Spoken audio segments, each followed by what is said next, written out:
often talk about a mental health crisis, and access to mental health care can be tough to come by. Many seeking an appointment with a therapist end up on a wait list for months, but there is an alternative providing help: online therapy. In fact, nearly 40% of mental health visits with traditional therapists were done virtually in 2021. We've asked Scott Branham, Chief Administrative Officer at Deaconess Crosspoint Behavioral Health, to join us today to talk a little bit more about this virtual or online therapy. Thank you so much for joining us. We really appreciate this. We were just talking a minute ago about how this has really grown. Talk about that, the need for virtual therapy. It really took off during the pandemic, early on when social distancing and the closing down of certain access, and it really was something that developed during that time, became very popular. And as individuals' needs for mental health services increased, we saw increases in anxiety, depression, even relapse into substance use, and all of those really drove turning to online therapy during the pandemic. And since that time, the need for mental health access has continued to increase. It's been said that the pandemic has come to a close, but the epidemic of mental health is going to be around for probably several years to come. Continue. Well, talk a little bit about that online therapy. How is it, describe what an online therapy session would be. Is it one person? Is it a group? Is it very different from a in-person therapy session? It's not a lot different than in-person.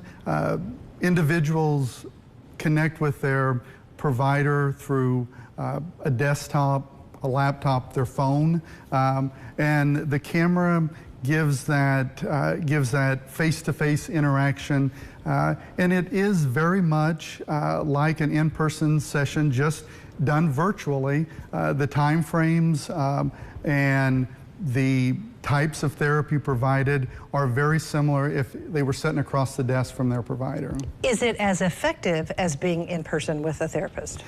It is very effective. Now, there are some individual differences. There are individuals, and really it's across the age span, that really feel that they need that face-to-face, in-person connection to really establish that rapport, where other individuals can use the online option, the video connection, and still establish that rapport, that relationship, and still see great outcomes. It really comes down to a personal preference. An individual, what will work for them. Right. So how would someone know if online is right for them?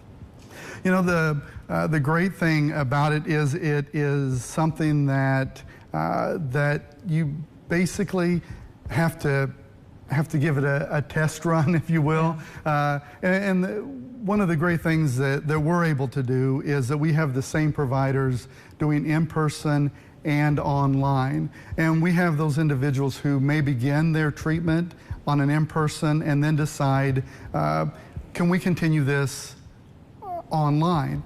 And there are individuals that works great, and they'll continue their therapy in that fashion. Other individuals will decide, I just don't feel the connection through the video camera, and they'll want to come back in person, which is completely acceptable. Same provider, same level of care, and it's really just determining where you feel comfortable receiving your care. So there is that option to start one way and perhaps move to the other way.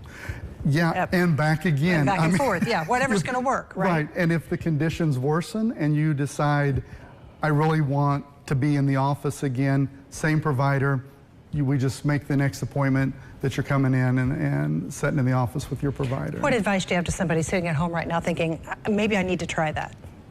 I would encourage them to reach out.